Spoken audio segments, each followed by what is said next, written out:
Hey guys, what is up? We're back with another week of the glorious Katekyo Hitman REBORN. But before I can genuinely get into the chapter, if you guys just saw what I posted on community post, your girl was part of a collaboration video, okay, regarding the same topic. Now, it's with a mutual friend of mine that I met through social media, and he goes by the name of Red Decimo, okay? And obviously by that name, Decimo, 10th boss, right? Katekyo, right? And he does have other videos that are, other than just Katekyo, even videos are like, for any other shonen characters, also like in particular, the Gray Man and stuff. So, Red is very into Katekyo, and he goes really hard when it goes to his videos and everything, always breaking down the story, going into character analysis, and it's really worth going on his channel to watch his videos. And I'm so grateful for being part of this project, which was a lot of fun to do. Of course, I was quite nervous to do it, but again, it was a lot of fun. I was able to go into way more detail in terms of character analysis in regards of the character Suna, if you go by the title of the video. Also, I would say a warning: if you are watching that video and you have yet to complete Katekyo Hitman REBORN, it will be a major spoiler for you.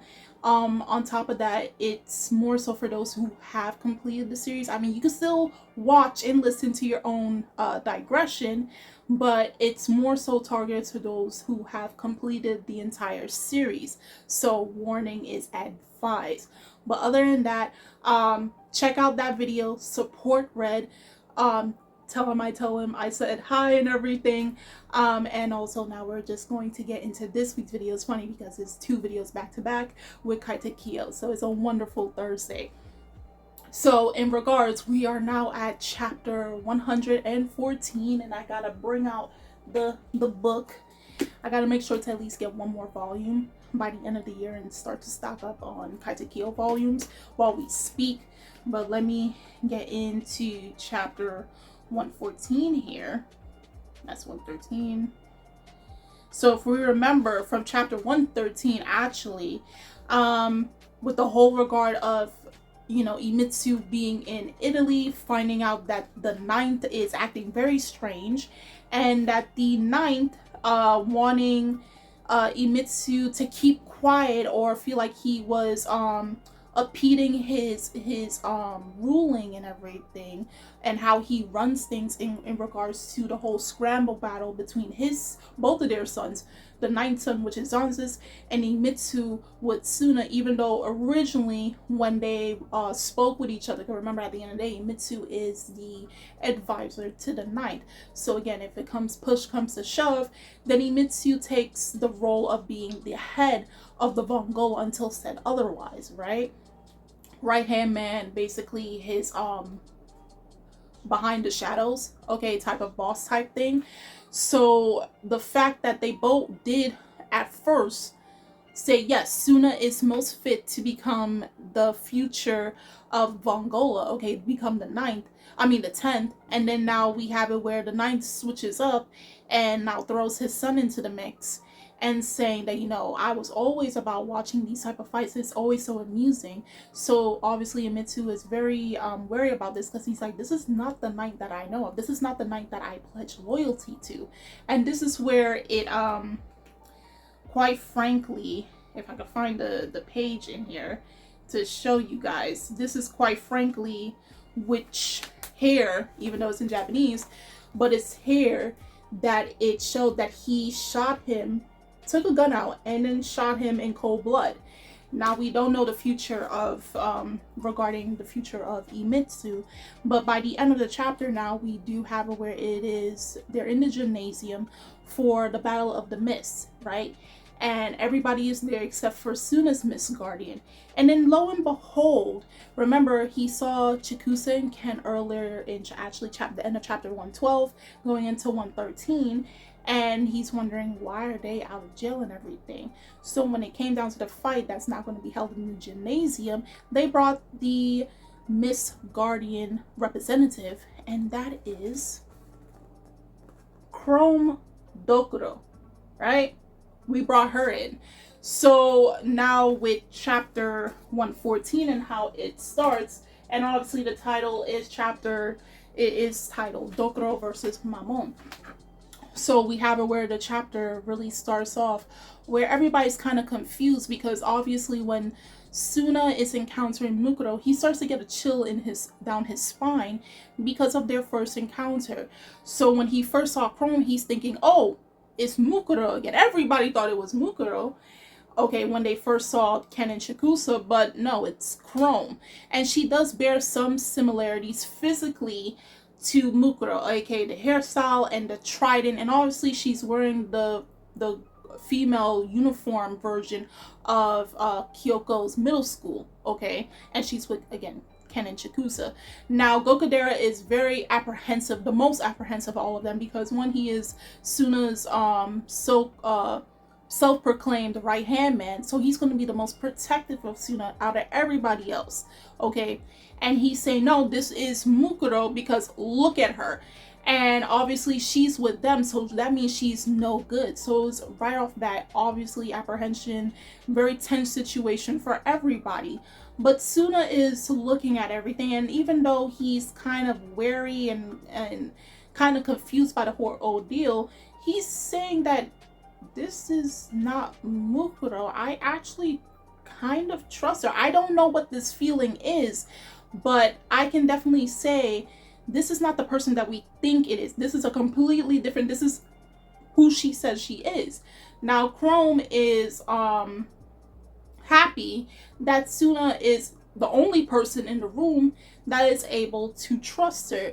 And now I know everybody has seen this iconic image all over where, because Suna is the only person to really have her back in this whole ordeal, while everybody else is just like, Mukuro, he's just pretending to be a girl. He's using illusions to pretend himself to be a girl and confuse Suna in order to hurt him again. She goes up and kisses him on the cheek as a form of a greeting, okay? Of course, everybody's just like, even Suna never got kissed by a girl. This is the kid that's been crushing on Kyoko since his first introduction, and he never got to that level with a girl. And I'm like, Kyoko, you better go get your man, because another girl is feeling him right now. But that's not the case. That is not the case. So we also have now on the Vardia side, everybody's watching like, oh, this is the Miss Guardian. Nobody expected it to be a girl.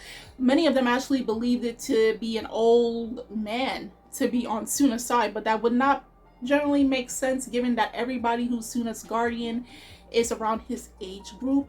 So why would he all of a sudden he have a grown man on his side, right? But then we have where Mammon is saying, Mammon is all about the money. At the end of the day, he's all about their own interests. So Mammon is thinking Chrome might be able to sell good enough into a circus. Okay, if she's really capable as she's showing herself to be, and she's the Miss Guardian, if he manages to beat her, if they manage to beat her, they can take her, sell her off on the black market to some circus and retrieve all the money that they can. Now we have where the I forgot their name, but they're explaining the reason as to why the battle is in a gymnasium, and compared to all the other battles so far, and they had their traps, they had their little quirks about them that made them each different in every way, and making more in a sense dangerous for the people participating in the battle. There's nothing in the gym. The gym looks like everyday use with the basketball, volleyballs. It's just clear, it's clean, and everything. And the reason, the Cervello, that's their name. The reason as to why that is happening is because of the fact of their properties as being the Miss Guardian. So actually before that happened, we had where Colonello Ashley came, but Dino didn't come for some reason because he had to meet up with somebody else.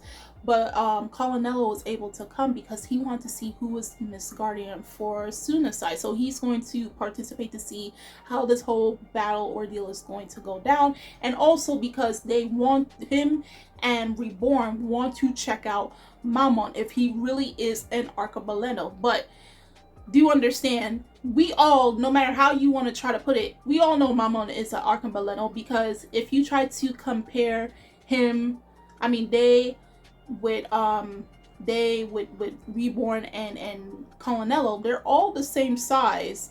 I mean, they're wearing different clothing, different features, but almost the same size in terms of their shape, their body shape. Big head, tiny body. Now, you might say, well, Ipin and Lambo are the same thing, but the biggest difference is Lambo and Ipin are both taller than Reborn, Mammon, and Colonello. Okay? Reborn, Colonello, and Mammon all look like babies, like really deformed looking babies if you really think about it, but babies nonetheless, whereas Ipin and Lambo look like regular, very small children, but they look like regular kids compared to them. So you can't say that they're archibaldino. And not only that, they, all three of them, the other three have pacifiers, whereas Ipin and Lambo do not have a pacifier at all. So that marks those three as definite archibaldinos, right? So the Cervello now are explaining the reason as to why there's nothing necessarily in the gym, no traps, nothing to, like, if there needs to be 15 minutes, if there's bombs, things collapsing, any electrical wires or rods or anything of that sort. No. They do say that the reason for it kind of being empty or just stay the same for that, it's because this field has, as they stated, this field has not been outfitted with any special installations. Therefore, there is no need for perplexity. And for the Guardians of Mist, there is no need for anything extra. Now, this is where the quote for what the meaning of Guardian of Mist is. Reborn says, creating something from nothing and nothing from something, thus bewildering the enemy, rendering the family's true form intangible with visions of deceit. That is the role of the Guardian of Mist, aka those who are able to use illusions to their discretion. Okay, the fact that they said that, you know, they all thought Mukuro was here. Mukuro's known for illusions. You know, he doesn't need any type of traps in order to defeat his enemy. He can create everything and nothing at the same time from what? His mind, his imagination, to deceive his opponent and win and or lose at the end of the day. The Mist Guardian. So once they explain that, now they get to start the fight. So the battle of the Mist Guardian, Chrome versus Mammon, has officially begun. And then we obviously see where Chrome, and they didn't do the circle where encouragement, because she's like, you know what, no thank you, but I'm not going to be part of it. So they were shocked by that. So it gives her the sense of like detachment towards the group. And it's kind of obvious in a way, because she doesn't know them. She hasn't been with them for very long. She just introduced herself. So why is she going to be part of the hype circle with strangers? The only person she's going to listen to is Suna, because he's her boss, or the person at least she needs to help in terms of the representative battle for the scramble. Okay, so she goes on the offensive, right? And she does the same attack ability, like Mukuro did when he faced against Suna, where he broke the ground apart. And obviously we all know it's an illusion, but obviously knowing Suna, he's going to get scared, but it's not like it's the first time he's seeing it. He's been through it. And then Suna says, wait, hold on. She's using Mukuro's state of hell, right? Remember, he has 6 stages due to, I forgot the name of the eye and everything, but there's 6 stages that it goes through, and Mukuro used the state of hell, where the ground starts to break apart and it feels like you're all falling into impending doom. Okay, and that's playing on the senses, all 5 senses of the human mind, of the human experience, right? So everybody's affected by this. And remember, only Suna was the one that actually experienced this. So even though he does get scared and everything, it's kind of slightly different compared to the first time, but definitely for everybody else, this felt way too real. But Mammon managed to escape that by using tentacles to ensnare Chrome and starts to suffocate her. Okay, he starts to choke her out, and then you might be like, dang, already? Dang, this battle just started. She used one of Mukuro's moves, and already she looked like she's going to lose, but actually she swapped out, and the tentacles were actually holding a crater of basketballs, and the illusion ended. Now, Suna's still questioning. I know that, you know, and he says, so this is where Gokudera is thinking, no, she definitely is Mukuro, because the only person that's able to use that move is him. And Gokudera is obviously still apprehensive, because he's saying, why is she covering her eye? That means she has the same eye as Mukuro, but I can't spoil nothing for none of you guys. I can't. Why she covers her eye, okay? But yeah, so it makes Suna lean on the fence, because on one side, he believes and he knows, and it's actually really due to his hyper intuition, that he knows instinctively that it's not Mukuro, but it's just like, it's more like, even though he feels it intuitively, it's just to see if it's really Mukuro, if he's playing on his senses or anything, if it's truly him, because it makes you question now, especially for those who are new to the series, it makes you question, if she's able to use the same move as Mukuro, right? That's one of his techniques in his arsenal and everything. It does make you think, is it really him, or is this all on her, or is he using her as some type of vessel, and tricking everybody to get close to Suna and then do what he was trying to do back in the first arc? You don't know.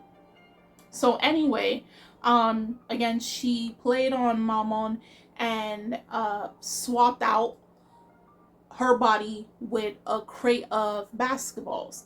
And then this is where it leads to Mammon unchaining their pacifier. Okay, because remember, in chapter 113, Mammon was shown under their cloak to have chained up their pacifier, and that would make everybody believe, well, at least to the readers, that that's the reason why Colonello and Reborn were unable to tell whether Mammon was actually one of them or not, because whenever they get close to each other, the pacifier starts to react to recognize that, oh, this is a fellow Arcabaleno. So the reason as to why Mammon, and come to find out, that's not actually their name, right? Come to find out, Mammon is actually an alias name. Mammon's real name is Viper. Okay, once the chain comes off their pacifier, the little, like, Reborn's Leon, his chameleon, and like Colonel's hawk, I forgot what Colonel's hawk is named, or eagle. Is it an eagle or a hawk? Regardless of that fact, their little frog that was on top of their heads, their skin starts to peel, right? And I'm like, if you guys know animal nature kingdom and all that, do frogs skin peel? I believe they do, because they are reptilians, are they? But regardless of the fact, the frog's skin starts to peel, and then it transforms into a snake. It transforms into a snake, and then it grabs its own tail and is starting to float above Mammon/Viper's head. And Mammon is like, now it's time for me to truly get serious, because before, when the fight started and they grab Chrome, they're thinking, okay, she's really not worth it if this is so easy to do. She's not even worth a penny, and this fight is like bogus, until she showed what she's actually capable of. And this led to all three Arcabaleno pacifiers glowing. And by the way, they did say the color of Mammon's pacifier, which is indigo, or a version of purple. So while Reborn's pacifier is orange, Colonello's pacifier is blue, Mammon/Viper's pacifier is an indigo color, or like a purple color, okay? And it ends on that. So that tells you, and not only that, like I said, the frog, they're all those animals that they have are all unique to each archipelago. Okay, their own aid or guide or something like that. So the fact that, you know, Mammon is an illusionist at the end of the day, and that they covered up their pacifier, which was holding back their true power. Okay, we're going to see in the next chapter where Mammon is actually going to go all out, and we're going to see what they're capable of now that their frog, now turned snake, has transformed. And I'm going to believe that the frog was holding a particular type of power, just like how Leon is able to change. I don't think Colonello's hawk can do anything, but definitely like Leon can change it to many different forms. A gun, a hammer, a new hat, a bat, anything can make up gloves once they transform. We have the same thing with Mammon's frog that turned into a snake. Okay, so the snake is going to help in terms of what Mammon is going to be capable of doing in terms of their illusionary attacks and defenses. And there ends chapter 114. So they didn't show anything about in regards to Imitsu and what happened with the knight. So we're still gonna have to wait for further chapters for that to happen. But yeah, we saw what Chrome is capable of doing. She was able to use one of Mukuro's moves, so it does still leave Suna on the fence in regards of if this is who she says she is Chrome Dokuro, or is she a vessel for Mukuro to finally arrive. The question is still up in the air, and we'll find out more in the next chapter. Guys, do leave your comments down below on how you felt about chapter 114 of Katekyo Hitman REBORN. How do you feel Chrome is going to handle this entire situation? What do you think are Mammon's capabilities now that they are unchained? Also, I'm going to leave the link for the collaboration video, so you guys go check it out. It is a lengthy video, and surprisingly there are Easter eggs for the video, but like I said in the beginning of the video, of the review video, if you have not completed Katekyo Hitman REBORN, then I would suggest holding off.